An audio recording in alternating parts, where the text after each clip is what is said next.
Ladies and gentlemen, welcome to this very short news segment today because 10 o'clock we go live with the special show and the special feature for today, which is the travel updates with Tanvi Goel.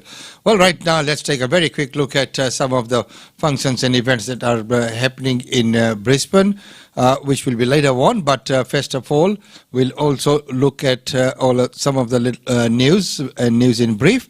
But first of all, today is looking like a very good day out there. Remember, a few days back it was raining a bit, but right now it's back into glorious Brisbane day. Let's find out what the day has in store for us. With that, let's welcome to Dilraj. Good morning everyone. Weather forecast for the rest of today is maximum 25 degree.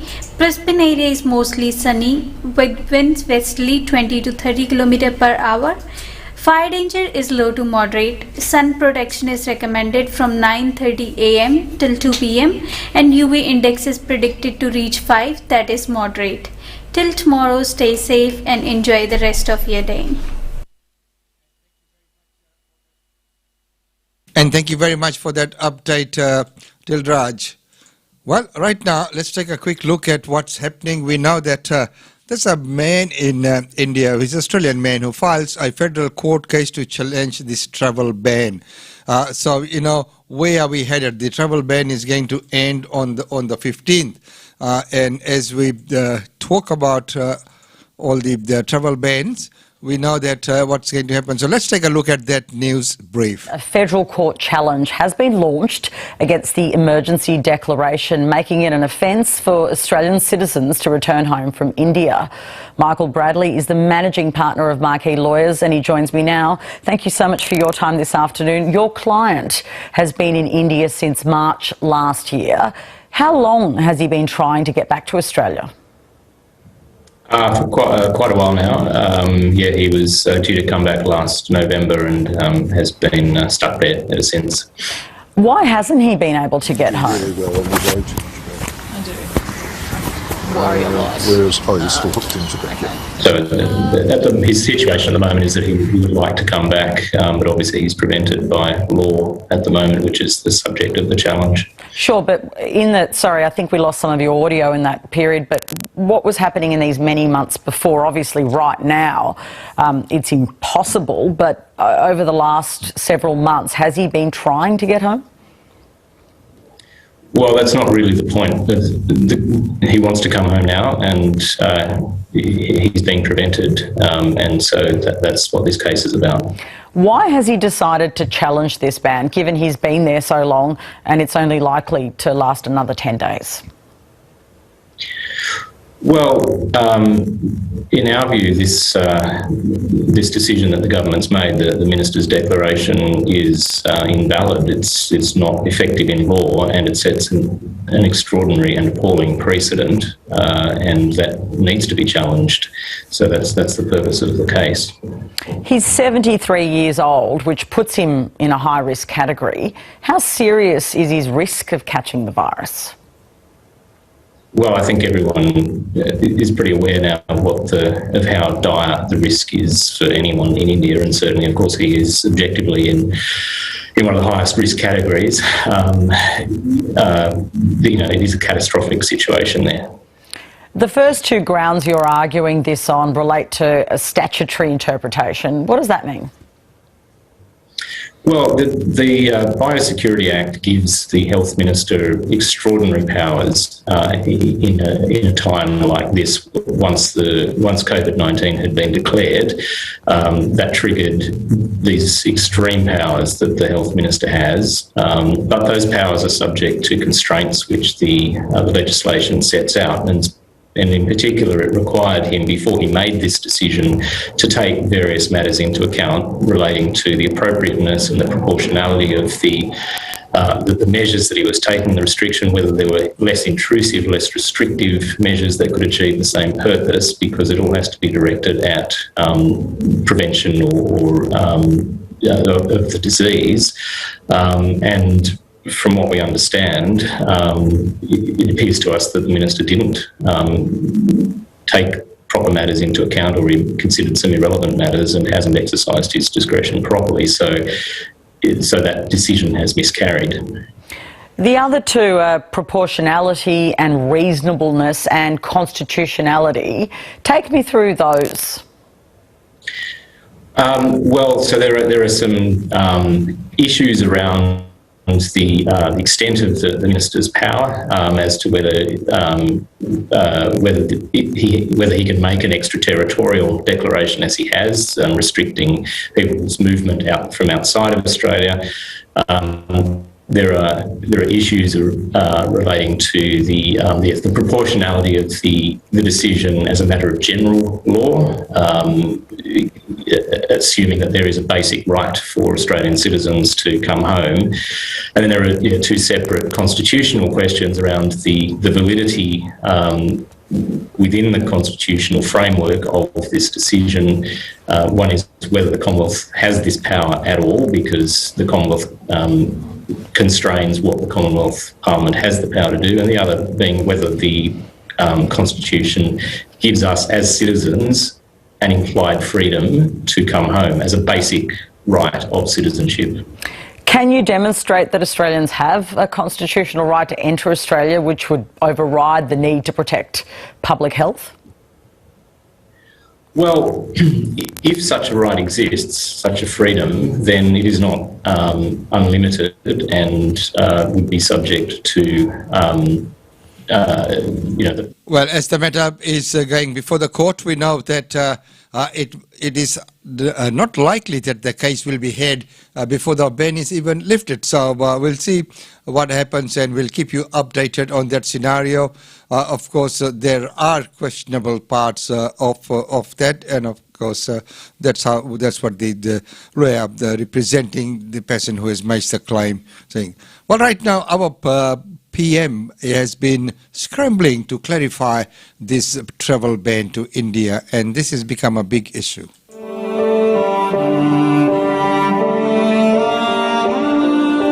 This is an extraordinary step, threatening to send Australian citizens to jail if they try to come home. I don't think I can remember ever seeing anything like this. I'm stunned, frankly. I've never known a government to make a virtue of locking Australian citizens out of Australia. This is another very difficult decision. I feel terribly for the Indian community.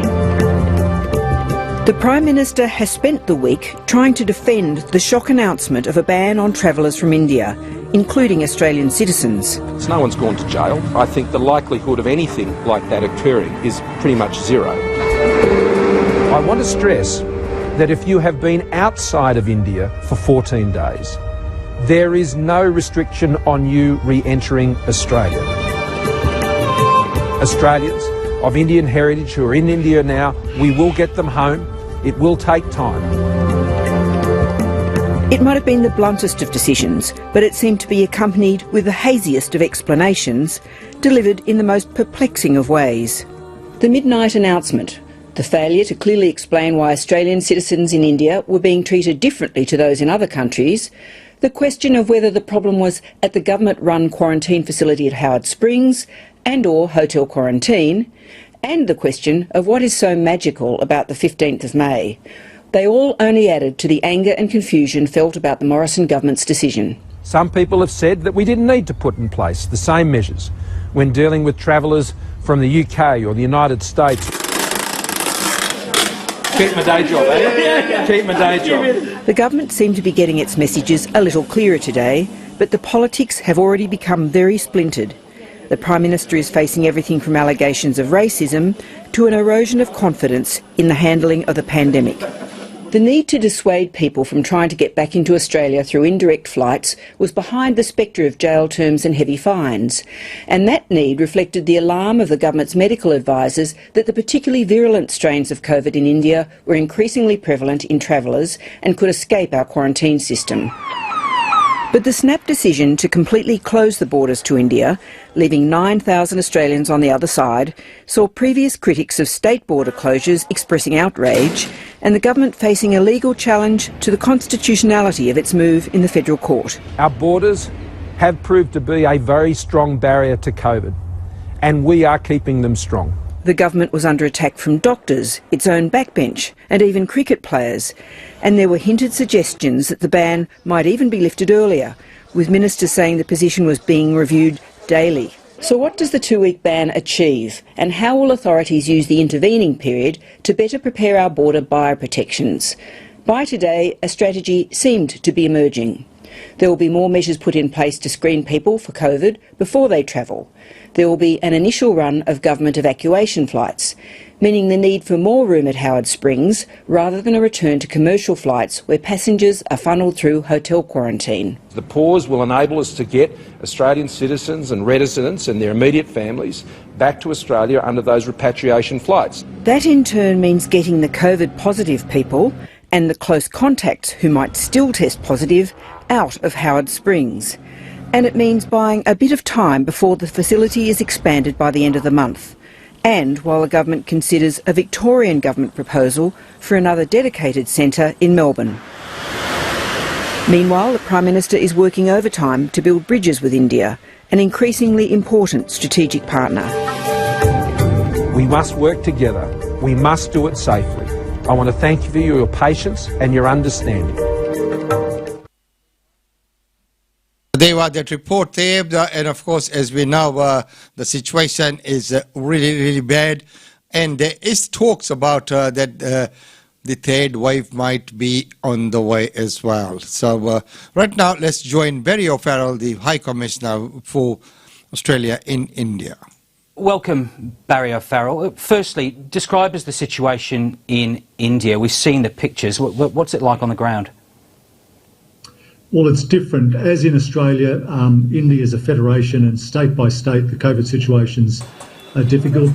Mumbai, happily, India's largest city, appears to have seen a turn downwards in the number of daily infections. Here in Delhi, which has been the epicentre of the hospital crisis and the oxygen shortages, we're still seeing numbers at high levels. But again, for the third day in a row, we've seen a positivity level under 30%. So there's signs of improvement, but across the country, numbers are still increasing. 350,000 new cases identified yesterday. That's almost the population of Canberra. That brings the total number of active cases to 3.5 million cases. 3,500 deaths have been recorded each night of this week. It's horrific stuff, but I understand that you've had High Commission staff who've come down with COVID. How's their health? Well, I have a number of locally engaged staff who work here at the High Commission, as well as some Australian-based officers who've come down with COVID. The Australian-based officers have all recovered. We've not had any serious issues with our locally engaged staff, although I have to say most of them have had family, friends or other loved ones who've died during this second wave. So how many of your Australian staff, for example, who might be living in compounds, how many of them have been diagnosed with COVID? Over the course of the past year, we've had 4 of our diplomats come down with COVID. I'm happy to say all have recovered. Look, Qantas Boeing 787 will be landing in Delhi later today. I understand you've got 1,000 ventilators coming from Australia, oxygen concentrators. Where will these go? Well, I'm delighted to be accepting this emergency medical assistance and providing it out at the airport to the India Red Cross, where under the direction of the Indian Ministry of Health, it will be distributed to hospitals across the region. This is the first of what is expected to be at least 2 flights which will provide Australian aid. I understand the Australian government's talking to states and territories as well as the private sector about any additional supplies that would come out here. The aid coming from Australia has been welcomed by India and by people across this country. Earlier this year we saw India provide free of charge 66 million doses of vaccine to over 70 countries, and Australia's relief effort today is part of a global effort to repay India for that contribution in battling COVID earlier in the year. The contribution is what has been challenged as well many times, because people have been asking about why did India have to send it all overseas. But yesterday when we were in the virtual meeting with Jay Shankar from Ministry of External Affairs, he explained that when the vaccines were made in India, there were lots of raw material which had come from other countries, and it was an obligation that they had to distribute it to other countries.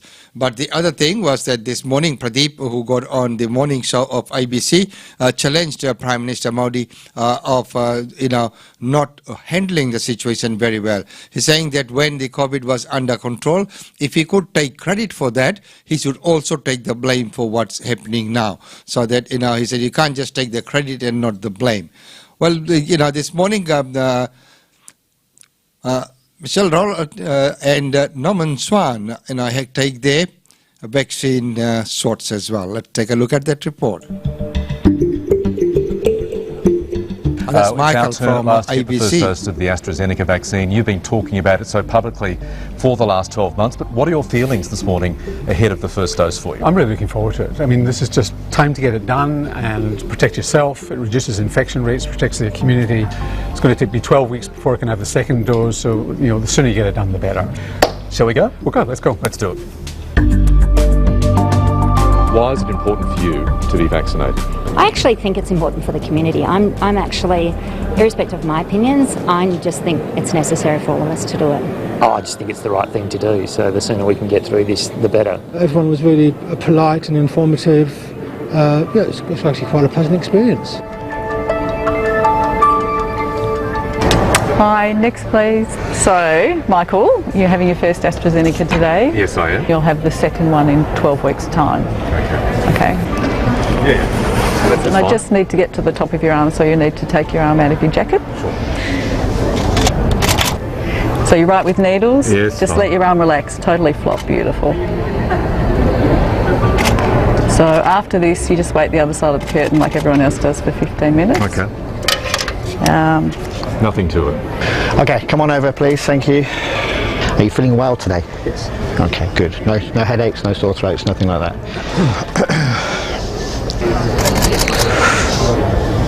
Yep. 1, 2, 3. Painless, thank you very much indeed. Thank you, cheers. Thanks a lot. So, Norman, we've both got our first doses of AstraZeneca. How was the process? Really, it was fantastic. Smooth, efficient, lots of information to make the informed consent clear. It was great. Now, what's the thing I need to keep an eye out for in the next couple of days? You actually want to get some symptoms here because it's your immune system reacting, so maybe a bit of headache, maybe a bit of fatigue, maybe a little chills and so on, and then it should settle down within a day or so if you get it at all. I hate to be picky, it's been such a seamless process. There was no biscuits and tea. The staff were professional, no biscuits and tea, no lollipop. I know, I wanted a lollipop too. Yeah. Anyway, it was great getting back. So there you go, Michael Rowland and Dr. Swan, getting their shots done. Well, right now, Dr. Swan is going to explain the risks. Now, a senior official at the European Medicines Agency has said there is a link between the AstraZeneca COVID-19 vaccine and blood clots. The safety of the AstraZeneca vaccine for young adults has been in the spotlight today. The news, initially from Europe, then the UK and Australia, of a rare and unusual clotting syndrome linked to the AstraZeneca vaccine scared many. Clinics around the country reported cancelled vaccine appointments and no shows. Our already wobbly rollout looked even more shaky. It's a classic problem in communicating risk, when our fears, or outrage about the vaccine, get out of whack with our fear of COVID-19. So the goal of risk communication is always to try to get the outrage about the same as the actual seriousness of the risk, what I call the hazard. That is the cardinal principle of risk communication. If you took a long... Peter Sandman has spent his career researching and advising on communicating risk. Some people are not upset enough about the virus, especially young people. So that's a problem of too little outrage about the virus. And other people are too upset about the vaccine. They're much more worried about clots than the risk of clots justifies. And that's a problem of too much outrage. It presents 4 to 28 days after vaccination. So not in the first 3 days, but day 4 or after. It causes blood clots in unusual parts of the body, such as in the brain or in the abdomen. and it also has low platelets. That is what is so unusual about this. Professor Marion Kaner is an infectious disease specialist who's been closely following this vaccine-associated thrombosis with thrombocytopenia syndrome, otherwise known as TTS. This is much more common among the young and much less common among older people. So when we're talking about this, we're talking about how common is this after the first dose of having received the vaccine. Estimates around this clotting risk vary, but if you take the UK, European and Australian data, it looks as though if you're aged under 50, there are between 2 to 4 episodes of TTS for every 100,000 doses. If you're over 50, the risk is lower, with up to 1 case among that same number of doses.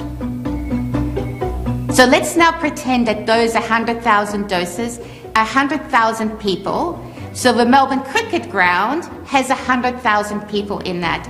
So if you're under 50, it would be 2 to 4 people in the crowd of the MCG. If you were over the age of 50, it's 1 person in the MCG or 1 person in 2 lots of the MCG. The task of making sense of those risks is very different in Australia from, say, the United States, where there's still a lot of COVID virus circulating. For anyone in my country who's unvaccinated, I want to shake them by the lapels and persuade them they're making a huge mistake. You have the luxury of overreacting to clots if you want to. Even though community transmission is low in Australia, there are still reasons to put out your arm for the Astra vaccine and overcome your concerns about TTS. We're coming into winter. That means people spend a lot more time indoors. And I've always said the outdoors is our friend.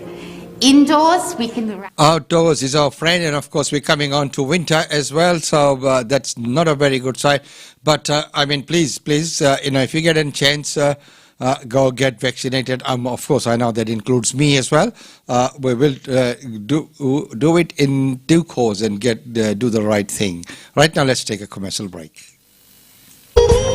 GlobeNet Realty. GlobeNet Realty has been the longest established, trusted and respected agency in its trade area. Washa Chandra, Director of GlobeNet Realty, provides honest and ethical service to her customers. If you are thinking of investing in Brisbane real estate market, or if you are seeking professional property management, then you should contact Usha Chandra today on landline 3865 4466 or mobile 0419 775 416.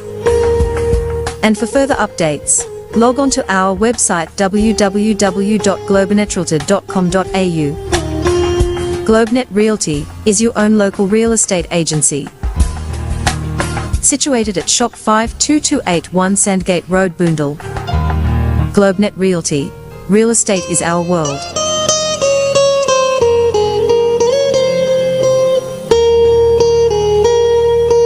And real estate is their world. Yesterday we had the real estate update with Usha Chandra. Of course, today we will have the travel updates with Tanvi Goyal right after this news briefing. Well, with the news, now it's time to go overseas. Let's go to Myanmar and looking at Myanmar. But we are going to be looking at the nationals living here in Australia and see what status they might be getting. Temporary visa holders from Myanmar are being offered safe haven in Australia after a violent military coup. The government announced it will extend visas until it is safe for them to return home. Reporter Erin Handley joins us now. Erin, good afternoon. What has been the reaction to this from the community here in Australia? Well, Lorna, they've been incredibly grateful to Australia for this step and also, frankly, relieved. It's a move that some might have seen as being a bit overdue. Back in March, there were reports that visa extensions on humanitarian grounds were imminent, but here they are at last. As we know, in Myanmar, since the coup on February 1, there have been thousands of people arrested and more than 750 people have been killed. Many of them are young people, young students, like many of those students are studying here in Australia as well. Some of them have been protesting weekly, and they're worried that their activities in Australia have put them at risk as well back home. So there was just great relief. Here's what a couple of them told me when I spoke to them earlier. In my country, there is no value of law. Like, I feel like whenever as a child, like I always have heard only the military is great people in the country. They have the higher power, and they are the one who decided what laws to make and what's not to make. So I was like, this shouldn't be happening, because they meant to protect the country, not to make laws or interfere in the law. I guess it's great news for everyone who's on the soil in Australia. And it's good news for students who continue to exercise their freedom of speech in Australia, because we can do that in Australia but back in Myanmar, we won't be able to freely do so. And Erin, what else do you think the community here would like to see? Yeah, well, as you've seen, those students are incredibly grateful, and they think that has given them some license to be able to speak and protest against the brutality that they're seeing at the Myanmar military meet out over there. You would also like to see some other things as well. There are about more than 3,000 temporary visa holders here in Australia. They're hoping that there might be sanctions placed against the military. They're also hoping that the Australian government would recognise the National Unity Government. That's a civilian body that was formed or set up after the coup over there in Myanmar. And in some cases, some of the students are also just wanting a bit more clarity about what the extended humanitarian visas will mean for them. Some of them are really worried about paying their uni fees on time, and due to limits on the amount that they're able to work here in Australia, combined with the COVID situation and the coup back home, it's been tricky to get financial support from there as well. So I guess the young people, many of them feel like their optimistic futures were sort of snatched away in this military coup, and they're worried that speaking out will come at a very high price for them. So they are grateful to Australia for extending their visas, and they are hoping that Australia can take further steps as well. Erin Handley, thank you very much. And that is what's happening out there, and if Australia can take further steps, and the safe haven announcement, I think that's been very welcome and made welcome by the Myanmar community. Well, right now it's time to take a look at some of the functions and events taking place right here in Brisbane.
ladies and gentlemen, that's all we have for you in this segment, and I hope that you have a wonderful day and stay safe, and we'll be coming back live at 10 with the travel update with Tanvi Goyal. Until then, remain safe. We'll see you then.